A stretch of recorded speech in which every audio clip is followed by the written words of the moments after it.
Dili ko. Na.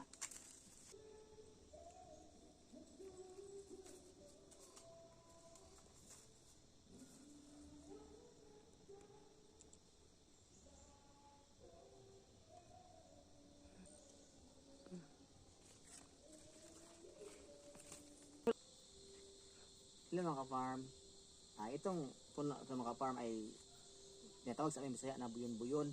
Ito pala ay kung may bago kang batang sinilang, ito yung gabi yung pangligo mo. Isagol mo sa tubig at liligo mo sa bata. Ito mga farm bihira na lang dito ngayong mahanap noon kasi binaliwala na to eh. Yun mga ka-farm ayan. So, kunting kalaman sa pulong ito mga farm, ito yung ay